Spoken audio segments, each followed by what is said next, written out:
On est bon? Allez, bonjour à tous, bonjour à toutes. Bienvenue sur le live du Collectif Café, bienvenue sur cette conférence du Collectif Café, bienvenue au Paris Coffee Show 2023. On est très content d'accueillir aujourd'hui une super table ronde avec un sujet en plus qui me tient énormément à cœur. Alors pour ceux qui ne me connaissent pas, moi je m'appelle Nir, je suis aussi torréfacteur un petit peu à mes heures perdues parce que j'aime bien connaître le grain depuis le départ, mais je suis surtout utilisateur. Moi j'adore le café, hein, tous ceux qui sont là le savent, surtout le boire. Ouais, je le préparais mais le boire. Aujourd'hui on a un sujet qui nous tient tous à cœur, c'est démocratiser le bon café de spécialité ou même le bon café hein, avec des vraies valeurs auprès des professionnels. C'est quelque chose qui est notre quotidien, qui est difficile, mais on a ici des acteurs qui vont nous expliquer comment eux soit le reçoivent ce café, soit le proposent ce café. Et c'est là où ça va devenir intéressant parce qu'on a vraiment des utilisateurs et des préparateurs. Et là, ça c'est vraiment super. D'ailleurs, ils se sont placés sans le faire exprès avec les préparateurs d'un côté, les utilisateurs de l'autre. Et puis je vais vous présenter comment on pourrait appeler ça, mes animateurs, hein, parce que moi je ne suis que le vecteur, un par un, et puis ils vont se présenter aussi. Et vous allez voir, ce sont des gens qui sont très investis dans ce milieu-là. Alors on va commencer, on va commencer dans ce sens-là avec Antoine Perron. Bonjour Antoine. Bonjour Nir. Et bonjour Alors, tout le monde. Antoine et moi, on se connaît depuis très longtemps. On a fait des championnats ensemble. On est rentré dans le monde du café spécialité quasiment au même moment. Exactement. Et la petite que vous êtes en train d'entendre, c'est la fille d'Ailohan, donc ne vous inquiétez pas. Elle va bien, elle veut juste sa maman. Hein, ouais. Elle est méchante, elle fait des conférences à la place. Non, je plaisante. Alors Antoine, je te laisse te présenter, directeur de la formation, du développement d'Esperanza, c'est ça? C'est ça, moi je suis Esperanza Café, donc depuis 2012, j'ai beaucoup torréfié de grains de café et à force de torréfier, j'ai beaucoup discuté, échangé avec mes clients, ce qui m'a amené assez naturellement vers la formation, sur lequel on travaille beaucoup en ce moment, et puis tout sur la partie contrôle qualité aussi, beaucoup. D'accord. Alors, est-ce que tu peux nous parler très rapidement de l'aventure Esperanza? Parce qu'Esperanza, c'est pas juste un torréfacteur, c'est très engagé. Donc, est-ce que tu peux nous expliquer un petit peu votre démarche et puis votre évolution depuis 2012? Donc Esperanza Café en 2012, ça naît d'une volonté de faire de l'importation directe auprès de coopératives, de petits producteurs certifiés bio. Pour ça, on a monté un groupement qui s'appelle Roasters United. Roasters United, aujourd'hui, c'est 17 torréfacteurs au niveau européen qui se mettent ensemble pour pouvoir acheter directement auprès des producteurs des cafés qui sont de qualité, donc tous en termes de café de spécialité. Mais la qualité ne s'arrête pas là. Ils sont tous certifiés bio. Toutes les coopératives sont établies sur un mode démocratique.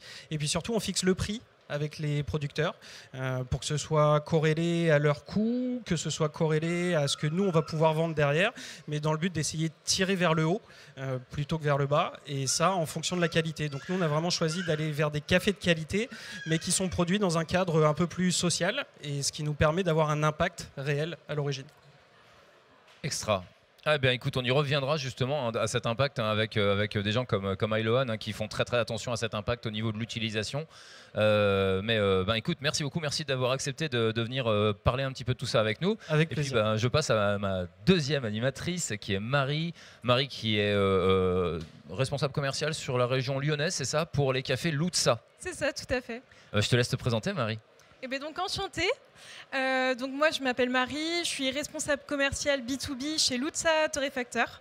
Donc on est torréfacteur lyonnais et parisien de café de spécialité qu'on va sourcer aux quatre coins du monde et qu'on torréfie sur place artisanalement dans tous nos ateliers. Donc là on en compte une dizaine entre Lyon et Paris et l'idée c'est vraiment de faire un sourcing du grain vert en direct chez les producteurs dans les plantations et de faire redécouvrir le vrai goût du café. Donc tous ces arômes, toutes ces saveurs auprès de nos clients B2C et B2B évidemment sur le CHR. Alors ce qui est incroyable avec ton parcours, Marie, c'est que toi tu as commencé le café à travers une méthode d'extraction qui est la filtration avec la marque Mocha Master. Et donc en fait c'est ça qui t'a emmené vers l'envie de servir du bon café, c'est bien ça? Oui, tout à fait. Alors moi, comme à peu près tout le monde, je connaissais le café de brasserie, le café de restaurant, où souvent on trouve encore des cafés qui sont très sur l'amertume. Et c'est vrai que j'ai vraiment redécouvert le café et le café de spécialité, entre autres, chez Mocha Master, qui est spécialisé donc, dans les machines à café et filtre. Et où finalement, en fait, on a toute cette extraction aromatique des saveurs du café. Et c'est vrai que j'ai été vraiment surprise de tout ce qu'on pouvait faire avec avec un café. Et c'est pour ça que du coup, j'ai continué cette aventure chez Lutza. Voilà. Ah, super. Donc, en gros, tu es tombé dedans, quoi. C'est un peu ça. En gros, tu es tombé dedans, en fait. Oui, je suis tombée dedans, clairement.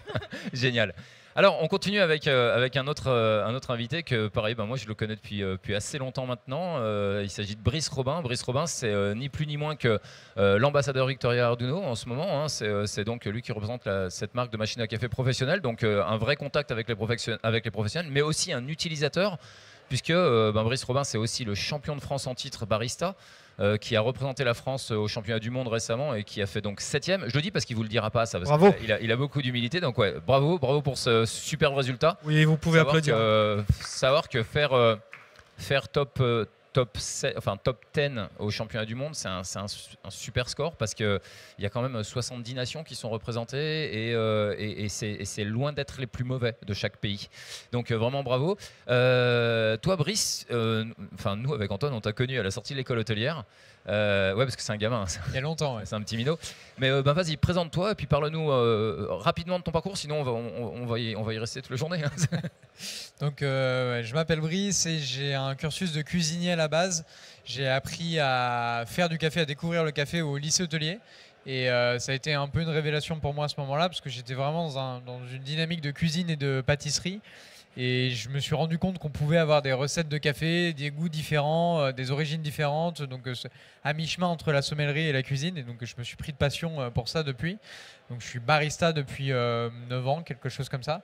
Donc je suis plutôt sur ce côté utilisateur effectivement. Et aujourd'hui, j'ai monté une structure de formation barista et de consulting pour les gens qui veulent monter des coffee shops ou qui veulent développer une carte de café, essayer de faire du bon café, mais qui ne savent pas toujours comment s'y prendre.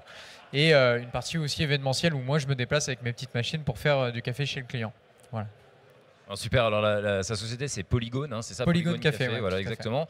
Donc formation, création d'événements et puis consulting pour les gens qui désirent améliorer le café dans leur établissement ou créer un établissement, c'est ça? Donc le sujet aujourd'hui il m'intéresse particulièrement parce que je suis confronté à ce sujet-là tous les jours dans mon activité professionnelle.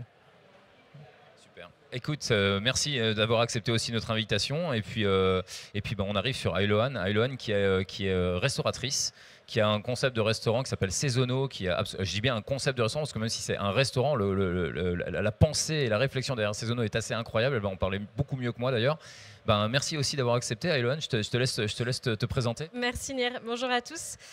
Donc on a créé Sezono avec mon conjoint qui était au début ici en 2020. L'objectif de Sezono, c'est de proposer une vision de la cuisine la plus engagée possible, de l'approvisionnement à la gestion des déchets, donc en travaillant vraiment de manière très poussée sur chaque élément qui compose un restaurant, en passant par l'approvisionnement au niveau de l'alimentaire, du non-alimentaire et des boissons. On a une cuisine légumière à base de produits bio, ultra locaux. 95% de notre approvisionnement vient d'Île-de-France. Et on a ces 5% qui nous restent dont on ne peut pas se passer, dont le café fait partie et sur lesquels on a essayé de travailler le plus durablement possible avec des filières éthiques et très engagées. Et donc on a ouvert en 2020 dans un contexte assez houleux et on a développé de la restauration et un service traiteur événementiel qui se développe très bien depuis 3 ans. Alors c'est bien, c'est super que ce soit dans cet ordre-là la présentation, parce que j'aime beaucoup justement ce pont que tu m'offres sur l'enchaînement de ce qu'on va dire, c'est que en fait on le sait aujourd'hui et on ne va pas se voiler la face, le café a un impact planétaire qui est assez négatif. C'est-à-dire qu'on ne va pas se mentir, aujourd'hui c'est une matière qui voyage, elle n'est produite que dans 60 pays. Comment est-ce que toi tu as réussi, alors tu m'as parlé de toute cette catégorie d'aliments ou de produits qu'on appelle les aliments de la liste Marco Polo, c'est ça? Est-ce que tu peux m'en parler un peu plus? Oui, quand on parle d'une démarche locavore, on ne peut pas être extrême sur tous les sujets. Alors, il y a des restaurants qui vont très loin en ne proposant vraiment que des produits 100% français. Ils sont très peu et c'est une démarche vraiment extrêmement poussée. Dans la démarche locavore, on s'autorise ce qu'on appelle une exception Marco Polo, qui concerne en fait tous les produits qui voyageaient déjà à l'époque de Marco Polo et qui qui font partie du commerce historique qui date de plusieurs siècles et qui font partie de l'histoire des pays. Et ces aliments-là, ces denrées-là, le but, c'est pas de couper leur commerce et de s'en priver, mais d'aller chercher des filières les plus durables possibles. Le café, c'est une denrée qui voyage depuis des siècles et des siècles. Des pays vivent de ces productions et en étant dans une démarche locavore, le but, c'est pas de détruire ces filières, mais d'aller chercher ces produits de la manière la plus engagée possible. Et il y a des communautés, des associations et des torréfacteurs qui le font très bien. Nous, on a la chance de travailler avec les produits de Esperanza, d'Antoine, depuis notre ouverture. Ils sont venus en équipe, en fait. Hein. Elle est malin. Mais vous n'êtes pas les seuls à être dans cette démarche. Et c'est ça qui est bien, c'est qu'on a de plus en plus de possibilités de proposer du café engagé aujourd'hui. Et on peut être dans une démarche très engagée, aller très loin dans tout ce qu'on fait et avoir du café engagé au restaurant, quoi. Alors justement, je vais rebondir là-dessus. On parle de locavore, donc puisqu'on ne peut pas faire pousser de café dans son jardin, en tout cas en France, on va au moins essayer de lui faire parcourir le moins de chemin possible entre le torréfacteur et le consommateur. Et c'est là où je vais m'adresser à Marine, puisque Loutsa, vous avez quand même essayé de développer entre guillemets, retrouver le torréfacteur de quartier, faire du café de qualité au plus proche possible de l'utilisateur finalement. Tout à fait. Alors nous, dans la démarche B2B, on est vraiment sur ce système de circuit court au maximum. C'est-à-dire que nous, on a un développement qui est très régional pour le moment, au maximum autour de nos ateliers de torréfaction, c'est-à-dire autour de Lyon, autour de Paris, avec donc 5 ateliers à Lyon, 5 ateliers à Paris. Et l'idée, c'est vraiment d'avoir ces ateliers urbains où en fait tout le café est torréfié sur place devant nos clients. Et ça nous permet vraiment d'avoir une fraîcheur aussi du café. Quand on accompagne les restaurateurs, c'est important. Aujourd'hui, on a cette possibilité de faire vraiment du sur-mesure, d'avoir un vrai accompagnement. Et donc, forcément, ça passe par la fraîcheur du café et par la livraison, exactement, la distribution en circuit court au maximum. Donc, sur Lyon, c'est aussi nous qui livrons nos clients directement chez les restaurateurs et à Paris également. Donc on le voit, hein, le torréfacteur local dans ce modèle-là à la cote en fait auprès du consommateur. Donc toi par exemple Brice, quand tu dois recommander un café de qualité, est-ce que dans l'accompagnement que tu apportes à tes clients, à ton consommateur final qui est le coffee shop, le café, la brasserie, est-ce que tu as tendance à appuyer là-dessus toi ? Sur la fraîcheur du grain, évidemment, parce que ça fait partie des points essentiels. Et même si on a un café de spécialité de dingue qui a été hyper bien sourcé, hyper bien torréfié, mais qu'il a 6 mois, on ne fera pas grand-chose avec en tant qu'utilisateur. Donc la fraîcheur reste un élément indispensable pour qu'on ait un produit de qualité au final. Donc c'est sûr qu'il faut que dans le sourcing, dans le choix du café pour le restaurateur, pour le coffee shop, même pour l'utilisateur final, il y a cette notion de fraîcheur. Après, comme tu l'as dit au début, le but c'est de démocratiser le café de qualité, de spécialité ou non. Il y a du café pour tous les goûts et c'est pas forcément, je cible pas forcément obligatoirement le café acide de Colombie que moi j'aime auprès du consommateur final parce que finalement ça correspond pas toujours à un marché. L'important c'est d'avoir un café qui correspond à sa gamme de clientèle, qui correspond aux attentes du client, mais surtout effectivement qui répondent à des exigences de qualité, donc de fraîcheur, de sourcing. Là-dessus par contre on a des... Alors tu mets le doigt sur un problème extrêmement important. Et là je vais me tourner vers Antoine, le marché, parce qu'en fait on a des envies en tant que torréfacteur, en tant que créateur d'un mélange, d'une pure origine, on a des envies de donner au grain un maximum des aspects qu'on aime. Mais qu'en est-il de l'observation du marché par rapport à la qualité et justement, est-ce que ça va vers la formation du personnel, ça ? Il faut bien comprendre que le marché de la restauration traditionnelle, et d'ailleurs t'en parlais un petit peu tout à l'heure, de la filière de formation hôtellerie-restauration, est assez peu orienté sur ce qu'on appelle, nous tous, le café de spécialité. En fait, souvent, quand on discute avec un restaurateur, il va vous parler d'un bon café. Et le café de spécialité, il est très associé au terme de barista. Le terme de barista est très associé au latte art. Et donc, en fait, le restaurateur traditionnel, il en a un petit peu peur au départ. Il veut absolument servir un bon café. Il veut servir un bon café à ses clients, mais le terme de café de spécialité, ils ne se sent pas nécessairement à la hauteur. pour le faire. Donc quand on arrive avec une démarche, qu'on essaye d'expliquer d'où viennent nos produits, etc., ça permet vraiment une porte d'entrée. Mais derrière, l'accompagnement, on en a fait un petit peu avec Saisonneau pour expliquer comment bien extraire le café, comment bien le préparer, qu'est-ce qui fait que le café est meilleur qu'un autre parce qu'il a été bien réglé, parce que le moulin, parce que la machine, etc. Ça, c'est vraiment la clé, à mon avis, pour réussir à faire rentrer du bon café dans les restaurants traditionnels. Tu en as parlé un petit peu. Je pense qu'on est tous d'accord qu'il reste encore beaucoup de restaurants et il y a encore beaucoup de travail à faire. Donc c'est bien, on n'a pas de chômage devant nous, mais il y a beaucoup de mauvais cafés encore. Donc déjà faire rentrer un bon café et ensuite les élever éventuellement, mais s'ils le souhaitent, pour aller plus loin. Voilà. Alors là, je vais m'adresser un petit peu à Marie. Est-ce que tu penses que dans la majeure partie des cas, est-ce que tu penses vraiment que le mauvais café, c'est la faute du café ou c'est la faute du personnel? Parce que je ne vais pas jeter la pierre, mais il y a des gens qui essayent de bien faire le travail. Et puis si derrière le travail n'est pas fait, on le sait, c'est une chaîne d'excellence le café. Depuis le producteur jusqu'aux lèvres du consommateur, il faut quand même une excellence. Est-ce que toi, tu mettrais plus la faute sur les torréfacteurs qui doivent faire attention à leur café? Est-ce que tu penses que la formation, est-ce que c'est un tout? Alors déjà, quand on parle de mauvais café, de façon générale, c'est le café qu'on a tous été toujours habitués à boire. Donc finalement, en fait, tous nos palais sont relativement éduqués pour boire ce café de CHR qu'on trouve aujourd'hui dans le CHR. Donc la notion de café, elle est toujours, de mauvais café du moins, elle est toujours relative.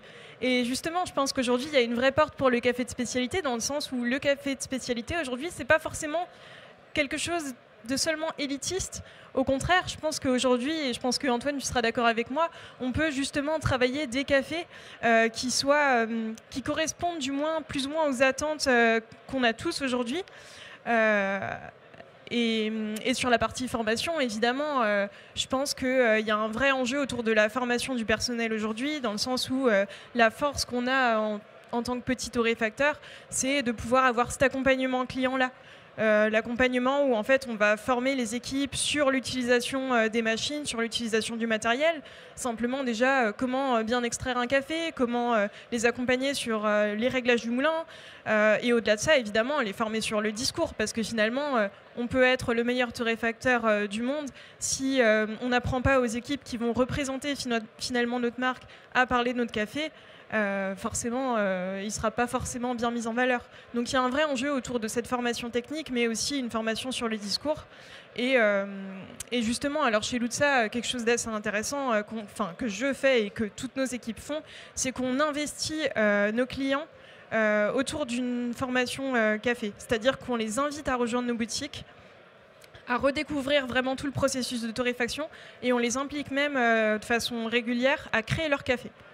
Et en fait, cet engagement, cette fédération autour d'un café collectif, souvent, c'est ce qui permet aussi de mettre en valeur de façon correcte le café dans nos établissements. Alors justement, c'est intéressant cette démarche d'inviter finalement le restaurateur, ses équipes ou l'hôtelier ou le coffee shop, parce qu'il y a aussi des coffee shops qui ne torréfient pas leur café, il y en a beaucoup d'ailleurs, à participer. Et c'est là où je vais me retourner vers toi, Eloane. Toi, quand tu as commencé à rechercher un café qui correspondait à tes valeurs, est-ce que tu avais cette notion de bon et mauvais café, ou est-ce que c'était parce que finalement dans les valeurs il faut associer le goût, mais est-ce que tu avais cette notion de dire je veux trouver un café qui ait les bonnes valeurs, mais un café de qualité tout de même, parce que on le sait, les labels c'est bien joli, mais c'est pas toujours ce qui se fait de mieux. Je veux dire, c'est pas parce qu'un café est organique bio, ça veut pas dire bon. Voilà, exactement. Bio, ça veut dire bio, sans ça veut dire pesticides. respect du sol et des conditions d'éligibilité à un label bio. Mais toi, comment est-ce que tu as fait cette démarche? Alors, effectivement, nous, on n'est pas très portés sur les labels chez Saisonneau, mais plutôt sur les rencontres et les vraies histoires, l'authenticité des démarches. Et quand on a créé Saisonneau, l'objectif, c'était effectivement de trouver un café qui respecte nos valeurs, sur lequel on aurait une transparence totale sur la provenance, sur le transport, sur le process de torréfaction, du grain jusqu'au restaurant. Mais avant tout, en fait, on fait de la restauration, on est là pour faire plaisir à nos clients. Et ça, dans la cuisine, dans l'assiette comme dans le verre, ça reste notre critère numéro 1. Le plaisir, le goût, c'est quelque chose qui est C'est pas sacrifié. indispensable à notre recherche. C'est pas sacrifié, c'est même notre objectif numéro 1. Le but, quand on accueille un client, c'est qu'il boive un bon café. Et s'il a un petit peu de curiosité, on est là pour lui apporter l'histoire derrière et lui faire comprendre qu'il déguste pas seulement un bon café, mais également un café engagé. Ça, c'est le must pour nous. Mais la porte d'entrée, c'est de proposer de la qualité. Et on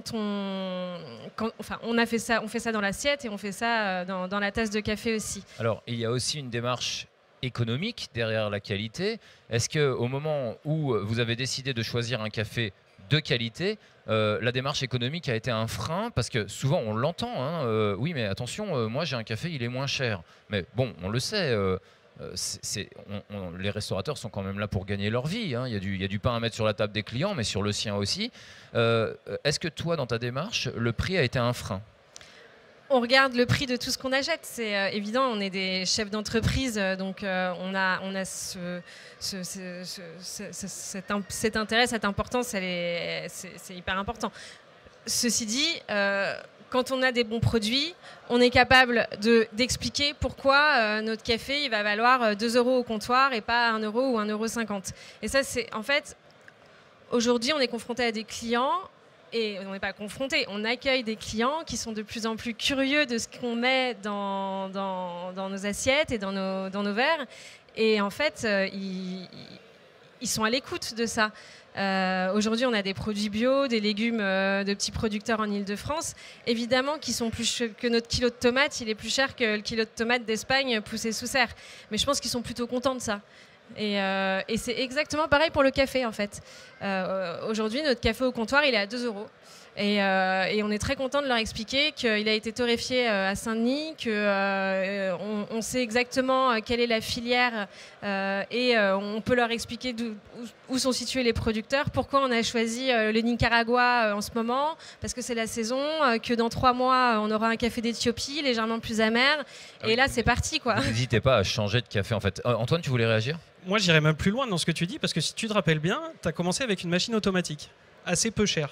Et finalement, tu as investi dans une machine un peu plus grosse, avec des porte-filtres, un moulin, une formation pour le personnel. Je pense pas que tu aies changé tes prix à ce moment-là. Donc au contraire, en fait, c'est plus investir dedans parce que les gens se rendent compte, perçoivent l'implication dans la qualité de la tasse. Et ça me Bien paraît... sûr. C'est ce que tu disais, Marie, c'est qu'en fait... du grain à la tasse, il y a énormément de paramètres qui peuvent jouer sur le goût du café. Et je pense que Brice t'en parlera sans doute mieux que moi. Et on a commencé avec un grain super qualitatif venant d'Esperanza, mais une machine pas du tout à la hauteur de ce grain et un personnel pas formé. Donc bon, la tasse, elle était sympa, mais c'était pas fou, quoi. Et après, on s'est professionnalisé de plus en plus. Moi, je partais d'une connaissance vraiment zéro en café.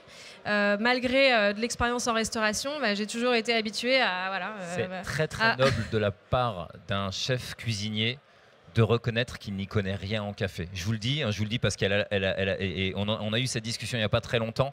Il est très rare le restaurateur qui admettra qu'il ne connaît pas assez le café et qui va admettre de se remettre en cause pour servir un meilleur café.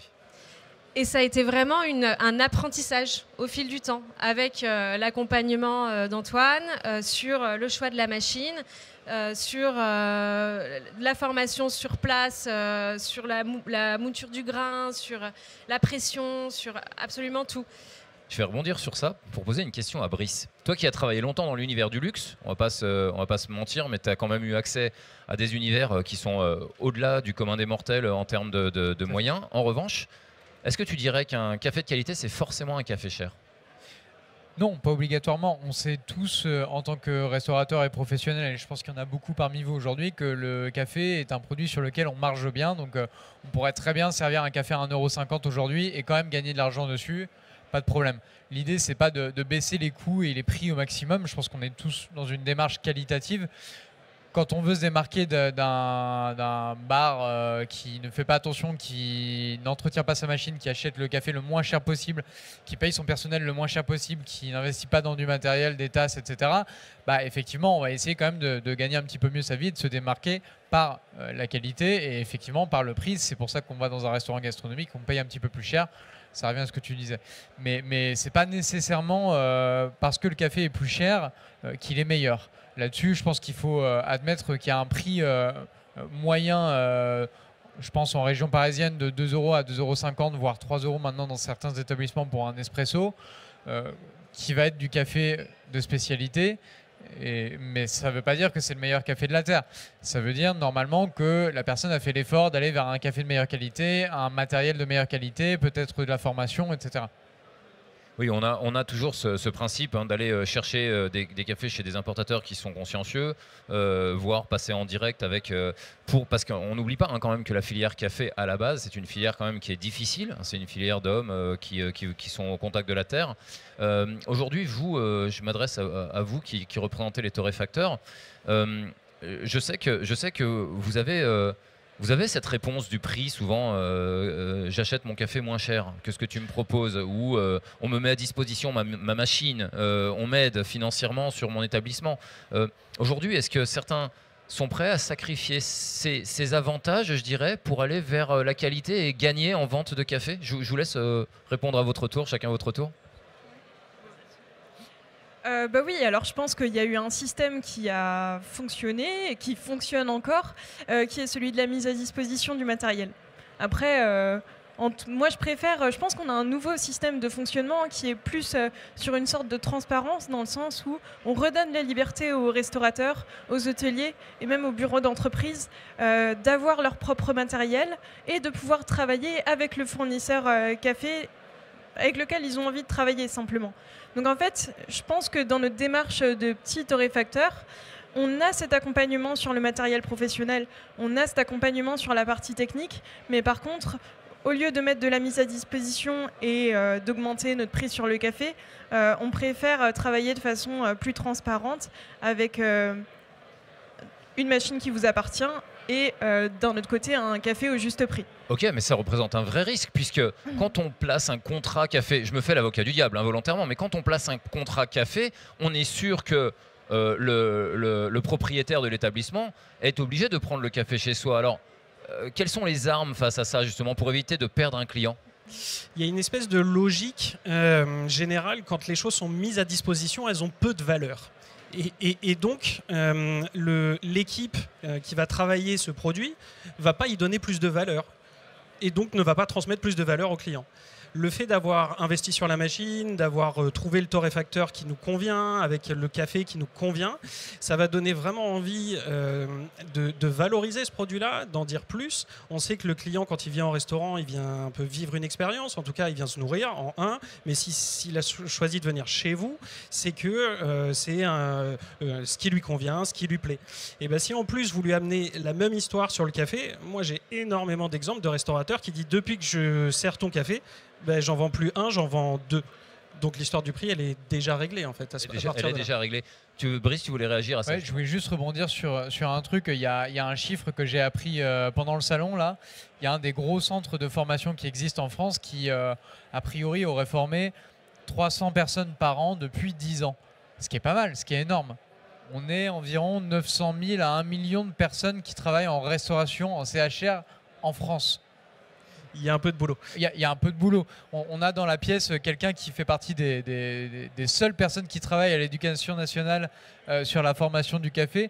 On parle de formation. Je pense qu'aujourd'hui, une des clés pour le futur, parce qu'on approche de la fin, donc je voulais placer ça avant qu'on termine, c'est de réussir à développer des compétences au niveau national pour tous les restaurateurs et aussi pour les chefs de rang, aussi pour les barman, aussi pour les sommeliers, qu'en fait ce niveau de compétences de café il soit présent partout pour tous les restaurateurs et pas que ce soit une niche, parce que finalement les gens qui viennent se former dans des centres de formation qui mettent de l'intérêt dans du prix, dans du matériel, c'est déjà des gens qui sont un petit peu au courant de ce que c'est qu'un bon café.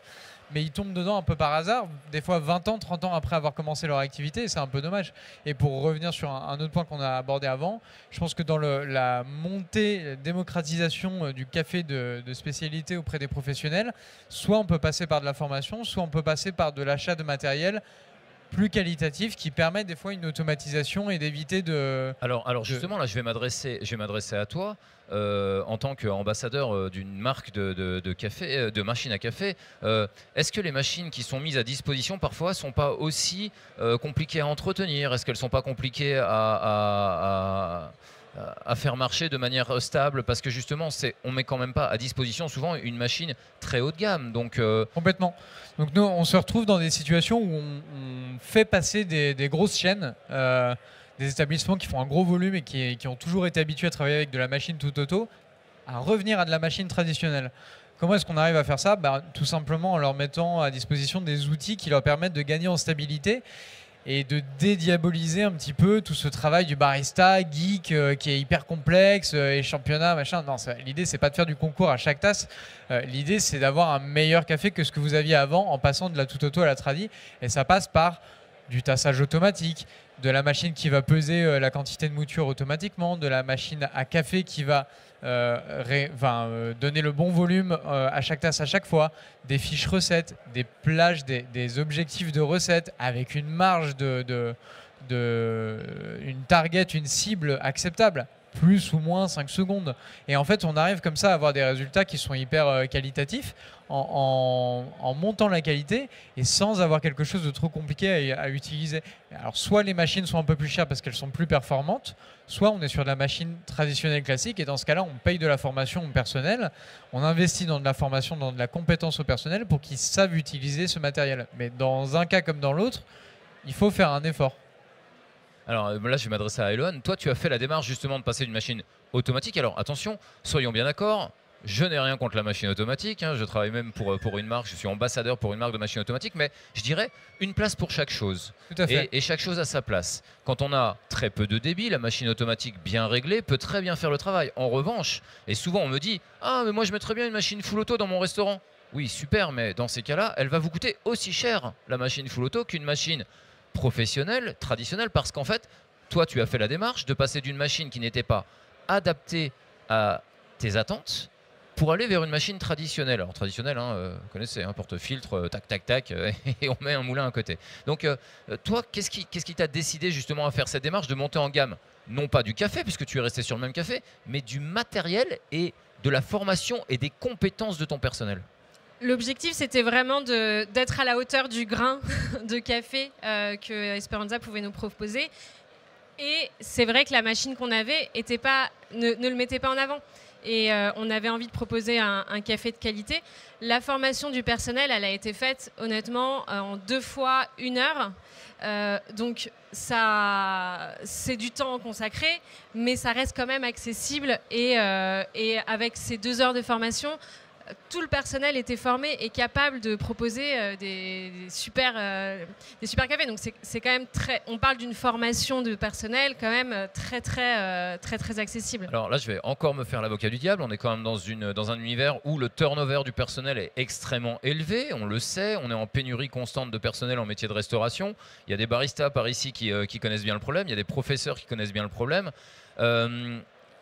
Vous, les torréfacteurs, est-ce que vous recommanderiez de former certaines personnes en particulier qui sont plus stables? Qui en particulier? Bon, je prends la parole pour le coup. Une formation continue, ça me paraît bien. On sait qu'il y a énormément de rotation chez les... Tu parles du suivi, c'est ça, en formation continue, le suivi. Voilà, oui, effectivement. Pas le terme générique formation continue, ouais, effectivement.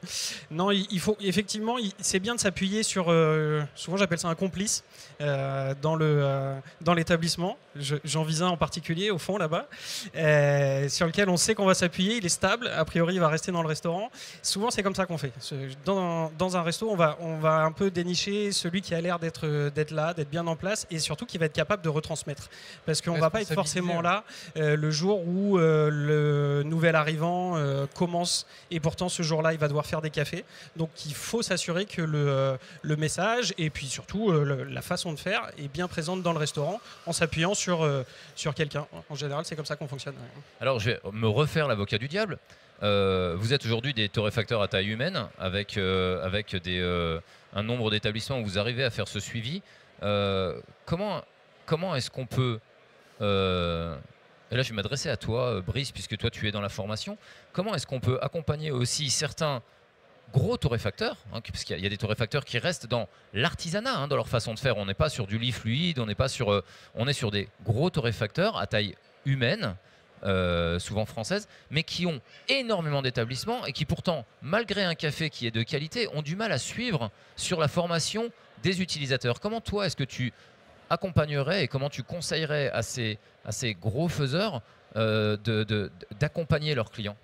Alors, ça peut se faire de différentes manières. Déjà, il y a des formats de torréfacteurs qui proposent, qui incluent dans leur service de former les gens qui achètent leur café. C'est-à-dire qu'on achète un kilo de café. À partir du premier kilo de café, vous pouvez venir passer 2 heures à l'atelier et on vous montre comment on fait un bon café. Bon, déjà, ça, c'est une des solutions. C'est de l'inclure dans son prix de vente. Ça peut être une solution. L'autre solution, c'est effectivement de sous-traiter la formation. Moi, je travaille avec beaucoup de torréfacteurs qui n'ont pas les moyens humains d'aller former leurs clients, parce que être torréfacteur, c'est un autre métier. Moi, j'ai pas les moyens humains de torréfier mon propre café. Donc, chacun son métier. Et effectivement, ça demande un petit peu de contenu, de fichiers, de suivi client, voilà. Donc il y a l'option de sous-traiter. Moi, c'est ce que je fais avec beaucoup de torréfacteurs. Et dans ce cas-là, il y a des organismes qui permettent de financer aussi de la formation. Il y a des gros établissements, des restaurateurs qui cotisent toute l'année pour l'OPCO, pour les OPCA, bien sûr. Oui, les OPCA, et donc qui vont avoir des fonds de financement qui leur permettent de débloquer de l'argent pour de la formation pour leur personnel. Encore une fois, ça c'est une possibilité. Mais je pense qu'il faut, comme disait Antoine, à chaque fois qu'on fait de la formation et qu'on arrive à convaincre un restaurateur d'aller vers cette solution pour gagner en qualité et stabiliser le produit et que tout se passe bien, responsabiliser une partie de l'équipe, cibler quelqu'un qui est un peu plus intéressé ou un peu plus présent dans l'entreprise, même souvent les directeurs d'entreprise. Moi, je fais de la formation aux gens qui ne font pas de café, mais qui vont être capables aussi d'avoir transmettre la bonne parole, ou au moins d'avoir la conscience qu'il y a eu une formation à un moment et que c'était mieux quand les gars étaient formés que quand il y a eu du turnover et que tout le monde était parti. Ouais, le mec il fait pas de café, par contre il dirige son établissement, il voit bien que depuis que tout le monde est parti et qu'il n'y a plus de formation de mise en place, la qualité elle a baissé, les boissons c'est n'importe quoi, les clients sont mécontents. Donc là, on retourne vers une démarche qualitative où soit lui, il retransmet les bons gestes, soit on retourne dans cette démarche d'investir dans de la formation. Il fait appel à vous, du coup. Mais plus globalement, comme tu le disais, on a un besoin énorme de formation et de compétences, donc ça revient à un problème plus grand qui est il faut former au niveau national. Donc il faut former des formateurs, peut-être.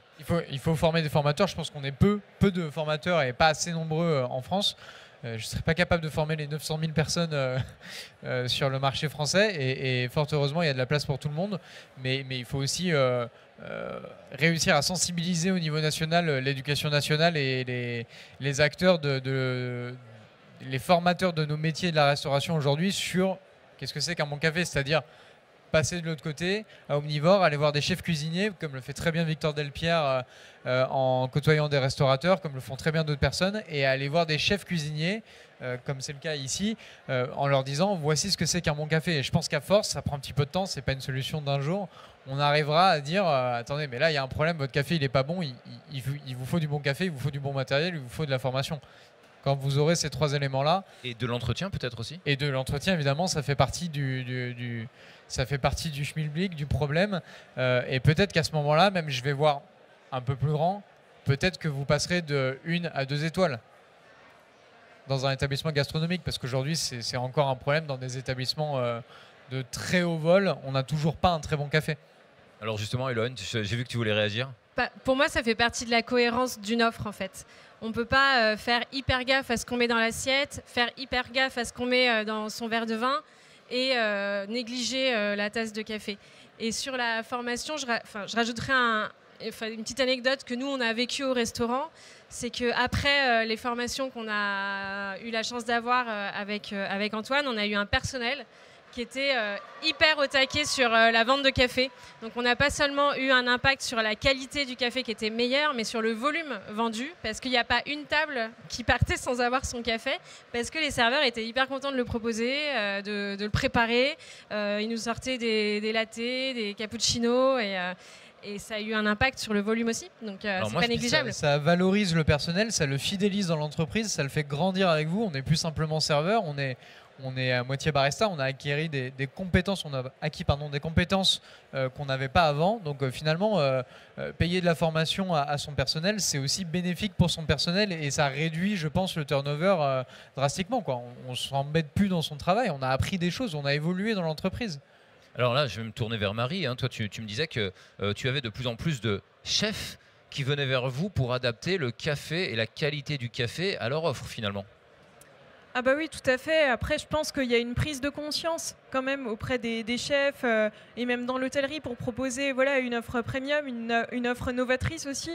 Et typiquement, sur nos cafés de spécialité, alors on a aussi bien le bon café, comme on disait avec Antoine, qui va plaire à tout le monde, mais effectivement, pour accompagner ces établissements gastronomiques, ces établissements qui auront envie finalement d'avoir la petite note, la petite touche atypique et surprenante qui va transformer et subjuguer le repas, mais finalement, effectivement, c'est ces personnes-là aussi qu'on va pouvoir toucher parce qu'ils ont ce palais, ils ont cette sensibilité, ils ont la compréhension aussi du produit.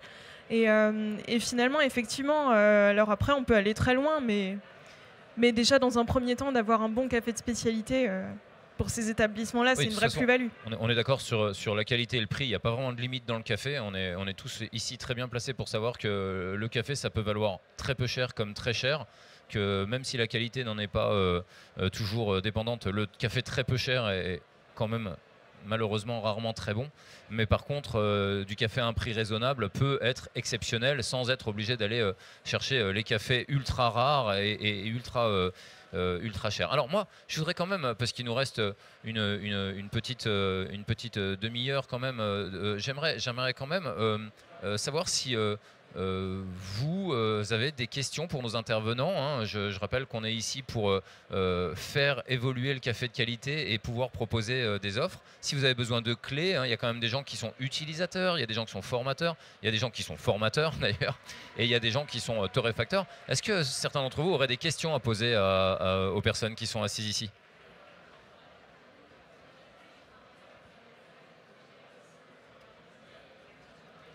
Non, ils sont. Oui, vas-y. Hello, moi c'est pour Brice. Alors, colle bien le micro, voilà. Alors moi c'est pour Brice la question. Moi je suis barista et j'ai commencé avec Nir qui m'a formé au début, mais bon, j'étais vraiment nulle en latte art. Et moi je me suis rendu compte que réellement, ce que j'aime c'est la transmission client. Moi ce que j'aime c'est prendre soin des clients, leur offrir de l'amour en tasse comme je dis. Et en fait, je me rends compte que j'aimerais former. Et j'adorerais transmettre le savoir.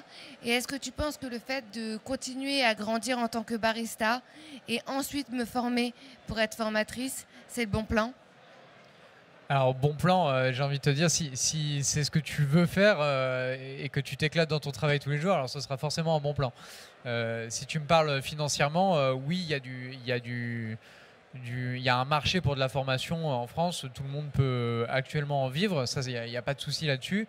Après, en termes de compétences, je dirais pas que tout le monde peut être formateur parce qu'il faut quand même, je pense, une certaine expérience pour avoir un petit peu tous les cas d'école et voilà, tout ce qui peut se passer en tant que barista sur les erreurs classiques d'extraction, sur un point workflow, sur un point HACCP, sur un point connaissance matérielle. Par contre, on peut se former pour devenir formateur. C'est d'ailleurs ce que propose d'une manière très ludique et très simple la SCA, c'est de passer des niveaux 1, 2, 3 avant de passer une certification ASC qui te permet toi-même de délivrer des cours de ces niveaux-là. Donc, d'une manière générale, on peut se former pour devenir formateur.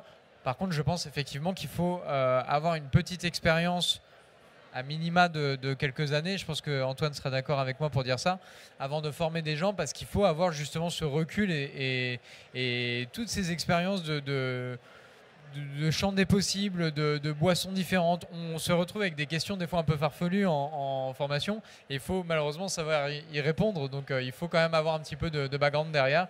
Mais oui, actuellement, c'est possible. Enfin, je vois pas ce qui t'en empêcherait. Alors justement, moi je voulais rebondir un petit peu là-dessus.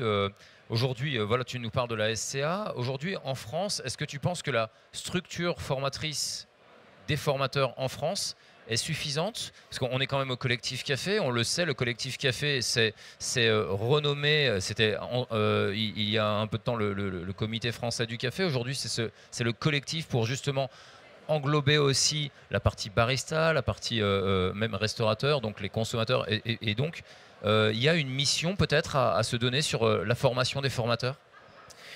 Ouais, je pense qu'Antoine pourra m'aider là-dessus et appuyer mon propos, mais effectivement, on doit être quoi, une quinzaine, vingtaine de formateurs en France à tout casser. Je n'ai pas les chiffres exacts, mais vu le nombre de centres de formation et de formateurs indépendants que je connais, on n'est pas assez nombreux, donc il faudrait avoir un petit peu plus d'armes, d'outils pour qu'on soit plus nombreux à former, à proposer de la formation et du coup des solutions de formation, quoi. Ça a évolué quand même. Ça a évolué, ouais. Il y a 10 ans, un peu plus, quand on arrive dans le café, des solutions de formation, même en région parisienne. Bon, vous pouvez poser la question à peu près toutes les personnes qui sont arrivées il y a entre 10 et 15 ans, on est tous passés par la caféothèque. Soyons clairs, c'était l'expérience. Uniquement cette offre de formation-là. Aujourd'hui, on doit être 15-30, effectivement. Voilà, on va prendre large, je ne sais pas bien. Il y a quand même un concours qui a été créé qui s'appelle le MOF. Vous avez sans doute dû en croiser un petit peu. Le MOF, c'est un équivalent Bac+3. En France. Donc je ne suis pas suffisamment calé pour parler de ce que pense l'éducation nationale des métiers du café, mais en tout cas ça, c'en est une reconnaissance, c'est sûr. Et la SCA, c'est quelque chose auquel on se reconnaît tous dans le petit monde du café de spécialité. Donc c'est aujourd'hui les certifications qui sont accessibles à tout le monde, moyennant finance et moyennant réussite d'examen, et des normes auxquelles nous on répond tous et auxquelles on est tous contents de répondre, mais plus de formation, plus de démocratisation, parce que c'est le thème. On n'est pas nécessairement obligé d'aller niveau 1, niveau 2, niveau 3 en tant que restaurateur pour savoir faire du bon café. Il ne faut pas être effrayé par les formations. Au contraire, c'est juste un peu plus de savoir pour tout le monde et de compréhension. Est-ce que tu ne penses pas aussi que dédramatiser le café à travers ces formations peut être aussi bénéfique? Complètement. Moi, je fais que ça. Je ne sais pas si c'est comme ça que tu l'as vécu, mais moi, je ne fais que ça. Le but, c'est un bon café. C'est-à-dire que les agriculteurs, ils ont travaillé très dur pour que le café vert plaise au torréfacteur, qui va beaucoup travailler pour que le café plaise aux baristas, aux serveurs, aux restaurateurs, pour que ça plaise aux clients à la fin. Tout ça, c'est que du plaisir. On n'a parlé que de plaisir. Le but, c'est vraiment d'amener quelque chose de bon en tasse, que quelqu'un prenne la tasse et fasse c'est bon. Donc on ne va pas se mettre la pression pour ça. On peut essayer d'être exigeant, parce que c'est bien d'être exigeant, ça pousse vers le haut, mais c'est pas pour autant qu'on est obligé d'avoir peur de ce qu'on fait. Au contraire, je t'ai entendu parler de transmettre de l'amour, c'est ça? Transmettons de l'amour, c'est très bien, ça me paraît très bien. Est-ce que Marie, tu penses aussi que du côté des consommateurs finaux, je parle vraiment du consommateur, celui qui va s'asseoir au restaurant, s'asseoir à la brasserie, s'asseoir au bar, s'asseoir au coffee shop, parce qu'aujourd'hui, je pense qu'à peu près 5-7% des cafés sont servis par des baristas dans le monde. Mais est-ce que tout le reste, c'est des serveurs ou des barman, on ne va pas se leurrer, ou des patrons, ou même des boulangers. Et en fait, est-ce que tu penses que le consommateur a des attentes supérieures à celles qu'on avait peut-être il y a 10, 15, 20 ans? Alors, oui, je pense que les attentes sont différentes. Enfin, du moins, ça dépend des établissements. C'est sûr que la personne qui va rentrer dans un coffee shop, elle va tout de suite rechercher cette expérience café qui peut aller très loin finalement, qui ne se limite pas à l'espresso, mais à toutes les nouvelles formes d'extraction, type cold brew, type méthode en V60, en C70 ou je ne sais quoi. Donc il y a vraiment. Je vais traduire. Cold brew, extraction à froid. V60, c'est du filtre. Cherchez pas.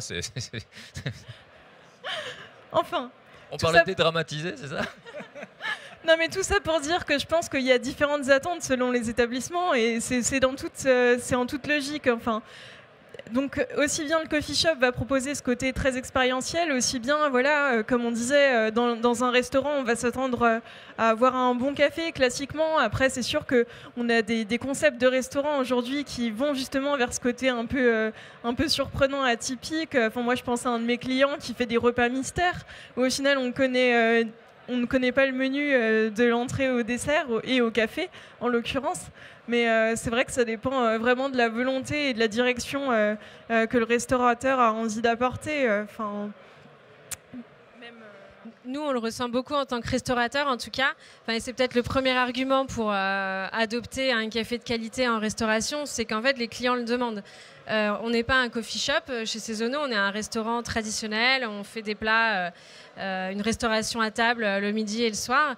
Et en fait, aujourd'hui, on a des clients qui nous font des compliments sur le café, qui nous posent des questions sur d'où il vient, comme ils nous demandent d'où vient notre eau ou d'où vient notre pain.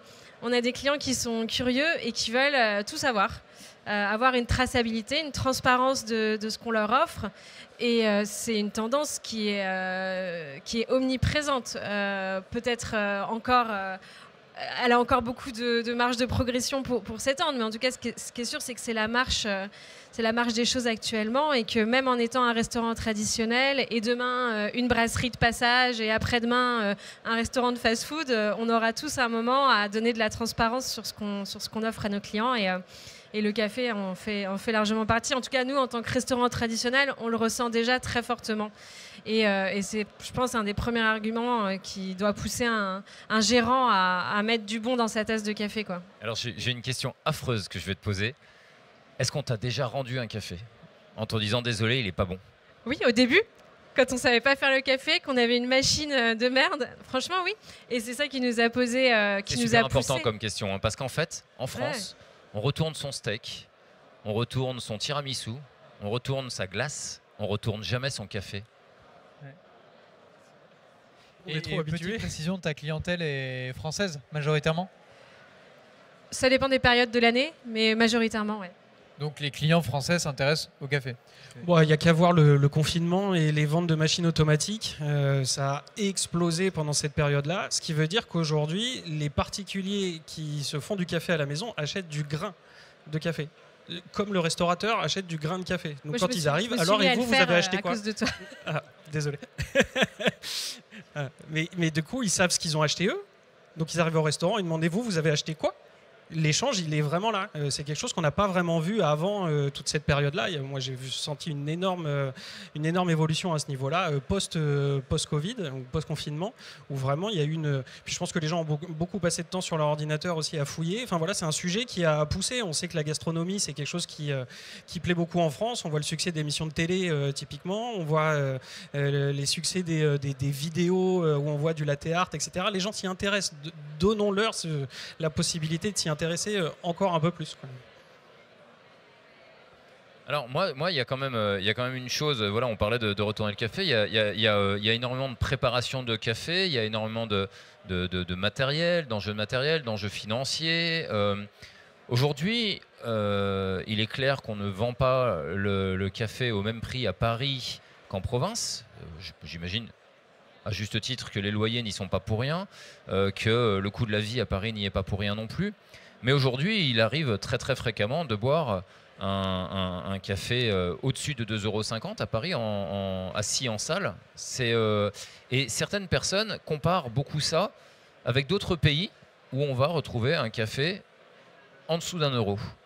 Comment est-ce qu'on répond à ces gens-là?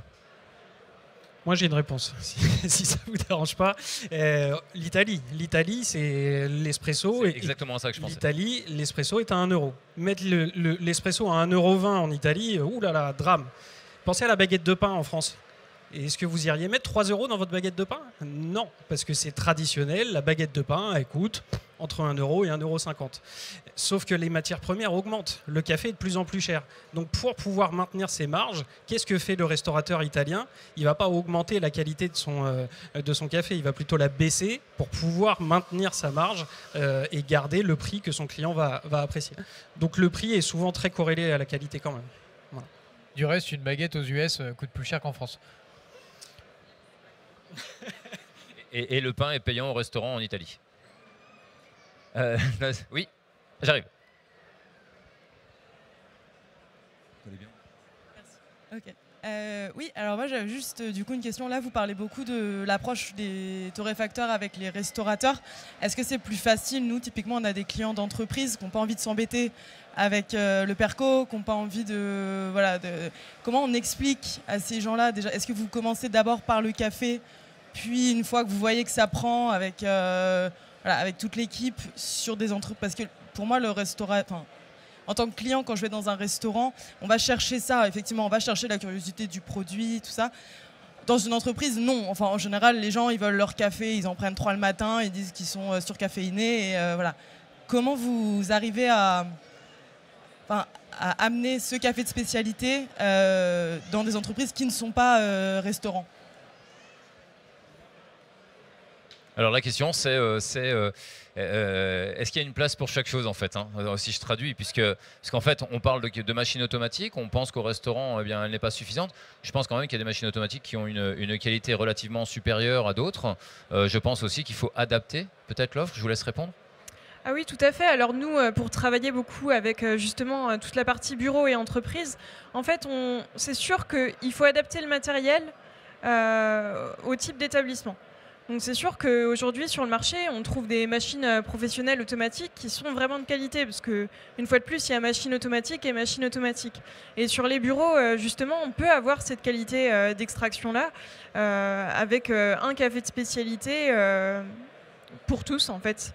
Et aujourd'hui, on a une capacité aussi sur ces machines automatiques à faire des réglages assez poussés pour avoir des cafés qui puissent convenir à tout le monde, à savoir le ristretto pour celui qui aime son café du matin bien serré, comme le café long avec un volume en tasse un peu plus allongé et plus dilué et qui conviendra à ceux qui aiment le café plus doux. Et nous, c'est un peu le nerf de la guerre chez Loutsa, c'est toujours de trouver le café qui va plaire à tout le monde, qui va faire consensus dans ces bureaux où finalement tout le monde a des goûts différents et tout le monde aime son café différemment le matin, quoi. Encore une fois, du point de vue du torréfacteur, mais en tout cas, je vais t'expliquer notre approche. L'accompagnement, de la même manière qu'on fait avec la restauration, on a une offre à destination des bureaux d'entreprise. Ça se joue énormément sur le service et sur l'entretien des machines. Des machines automatiques peuvent faire d'excellents cafés, qu'on se le dise. C'est pas du tout une mauvaise chose, une machine automatique. Ça a besoin d'entretien, tout comme une machine traditionnelle. Ça a besoin de café frais, fraîchement torréfié, qu'on ne mette pas le café qui a été livré il y a 6 mois devant, qu'on fasse tourner les stocks, qu'on entretienne, qu'on fasse, etc. Donc je pense que quand une entreprise choisit un fournisseur de café, c'est bien que ce soit un torréfacteur, mais ça peut être un fournisseur de café, le service qui va avec est super important. Ouais. Encore une fois, le suivi, hein, c'est ça ? Toujours. Et pour terminer, le petit point, comment basculer du café classique au café de spécialité ? Il y a un exemple d'un café à Paris, rue de Turbigo, vous regarderez, café partisan, que je trouve incroyable dans l'approche, c'est qu'il propose à la fois un café à l'italienne, qui torréfie lui, hein, et à la fois un café qu'il appelle New Wave, un café de spécialité, un éthiopien naturel, souvent de mémoire. Finalement, quand on va chez lui, tout le monde est content. Et le fait de proposer un café différent amène le client à se poser la question, qu'est-ce que je vais préférer ? Et à essayer peut-être l'un ou l'autre. Et finalement, c'est ok d'aimer le café à l'italienne 80-20 avec du robusta dedans plus torréfié, c'est un style. On a le droit d'aimer ou de ne pas aimer. On a le droit d'aimer le café de spécialité, le café plus acide ou de ne pas aimer. Mais le fait de proposer à la vente différents cafés, d'avoir un menu, c'est aussi permettre aux clients de découvrir un produit sans l'imposer. Alors on a une autre question ici, vas-y, je t'en prie. Excusez-moi, je reviens un petit peu en arrière. Tout à l'heure, vous parliez de restauration, de prix du café. Quelle marge, on entend souvent dire que les marges sur les boissons en restauration, c'est souvent des marges importantes. Quelle marge vous conseillez justement pour rester dans un rapport qualité-prix raisonnable pour tout le monde, le restaurateur comme le client ? Alors, la question piège. Ouais, alors. Ouais, question très piège, mais si votre marge ou ma marge? Alors ouais, si je peux traduire, c'est expliquer brièvement, parce qu'on entend souvent, hein, je paye mon kilo 2 € de moins que si je le prends chez toi. Donc comment est-ce qu'on peut accompagner et faire comprendre aux gens que 2 €, est-ce que c'est grave, est-ce que c'est pas grave? Nous, on a été un peu extrême dans l'approche, c'est pour ça que je faisais la blague. Tout le prix de nos produits sont disponibles publiquement, point par point, et on sait exactement quelle marge on fait sur chaque café. Donc c'est pour ça que je faisais la blague. Pour autant, on fait une centaine de cafés par kilo de café.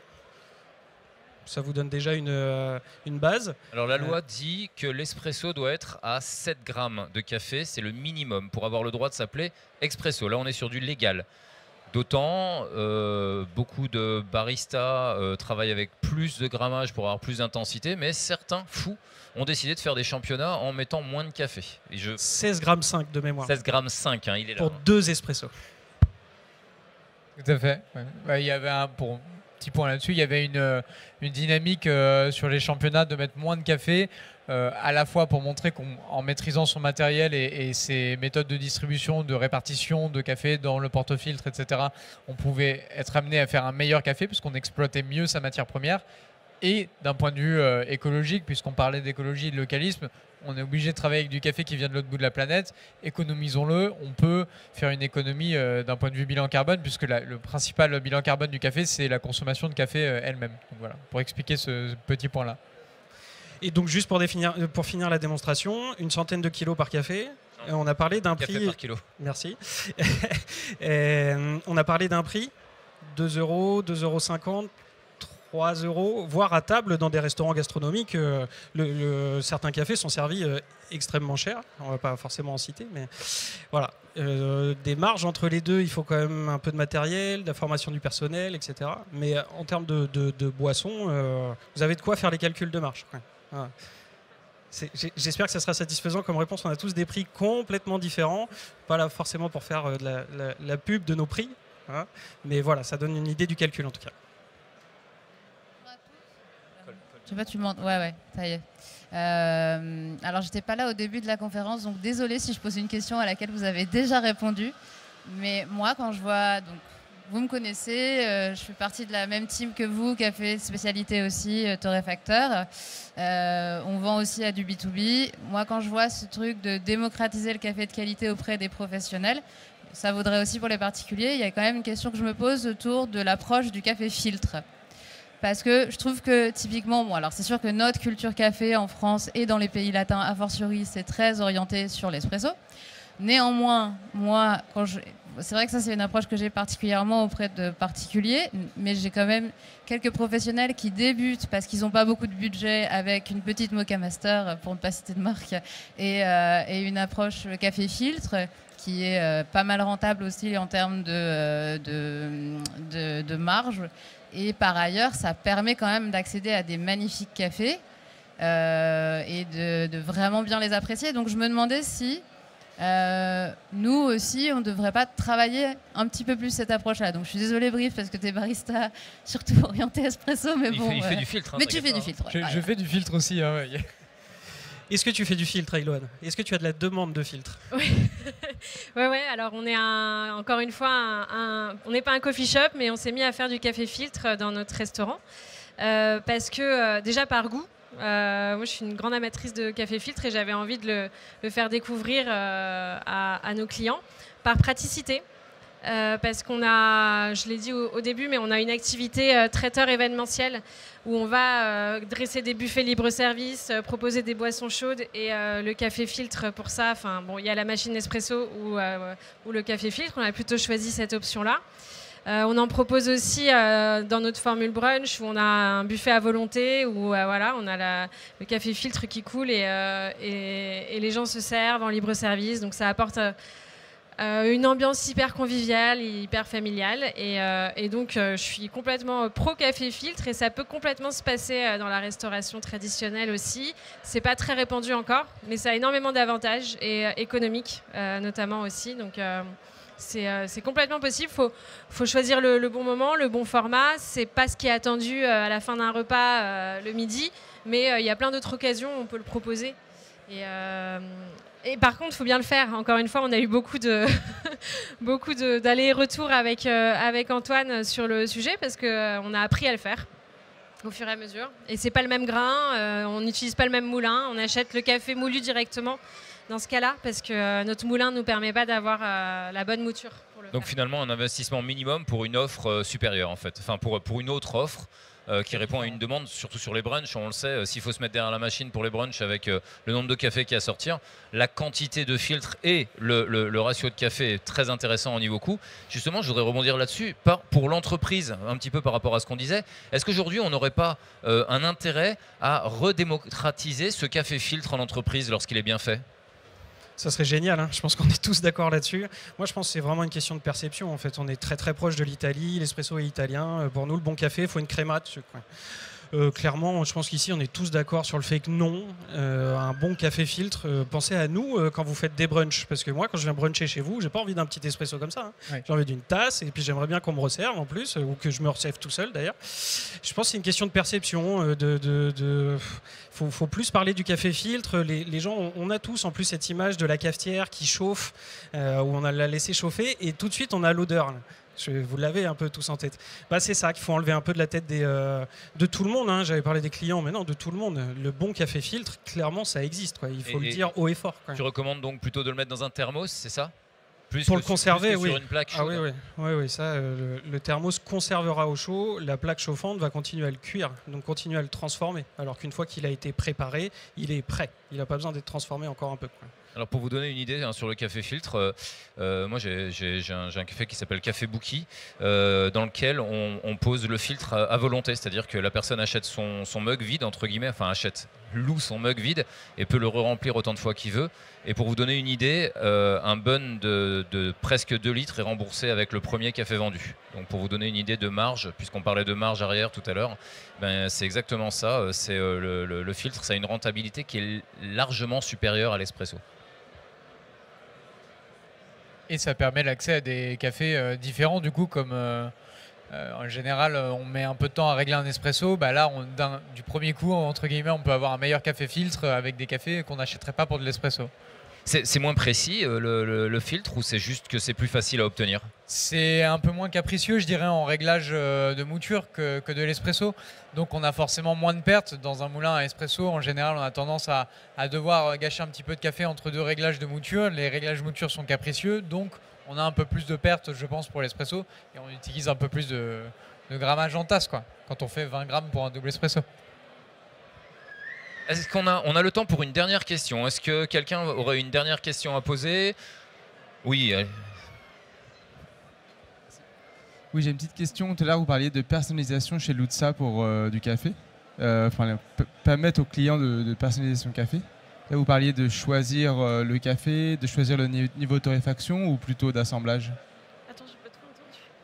Alors la question, est-ce qu'on privilégie les pures origines, ou est-ce qu'on peut aller vers des blends décemment ? Ah, alors pour le coup, nous, c'est vraiment selon la demande du client. Parce qu'on sait qu'on a 2 blends phares qu'on travaille le plus dans la restauration et qui justement ont ce rôle de café très consensuel, très gourmand, très réconfortant qui plaise à tout le monde. Et après, effectivement, on a toute la gamme de pure origine où là, on va vraiment venir jouer sur les aromatiques, sur les saveurs, et ça permet d'avoir une offre qui est très différenciante. Et après, effectivement, on a même la possibilité de créer votre café, comme je vous disais, sur des blends personnalisés en fait, qu'on fait avec notre torréfacteur. C'est-à-dire que nous, on apprécie de faire venir nos clients en boutique, qui puissent goûter différents cafés, faire une sélection de ce qu'ils aiment et de ce qu'ils aiment moins, pour créer un café qui soit à l'image de leur clientèle et aussi de la direction du restaurant, pour avoir quelque chose vraiment à votre image. Et on peut faire des packagings avec votre cible aromatique, qui représente tous les arômes de votre café, logoté au nom de votre établissement. Donc ça, c'est vrai que c'est quelque chose qu'on fait de plus en plus, qui est très différenciant, parce que comme dit, nous, Lutza, maintenant, on a 5 ateliers à Lyon, on a 5 ateliers à Paris, on est un peu de partout. Donc d'avoir un café, votre café finalement, que vous retrouverez nulle part ailleurs, c'est une recette fermée, donc c'est vrai que c'est très différenciant sur le marché. Et non seulement vous travaillez avec un torréfacteur local, non seulement voilà, vous avez cet engagement de travailler en circuit court avec un café de spécialité, mais vous faites aussi la démarche créative d'aller chercher votre café, quoi. Donc ça, c'est vrai que c'est quelque chose qui fonctionne très bien sur tous les types d'établissements. Ben, merci beaucoup, merci à tous d'avoir suivi cette petite conférence sur les clés pour démocratiser le café de qualité. Merci Antoine, merci Marie. Merci Brice et merci à Eloane pour votre temps, parce que le temps aujourd'hui, on en a tous besoin. Je vous laisse profiter de ce superbe Paris Coffee Show retourné. Il y a d'autres conférences à suivre. N'hésitez pas à venir les regarder, car elles sont toutes plus intéressantes les unes que les autres. Merci beaucoup d'être venus, d'avoir posé vos questions. Et puis merci à nos intervenants encore une fois. Merci à toi et merci à tous. Merci à tous. Merci beaucoup. Merci.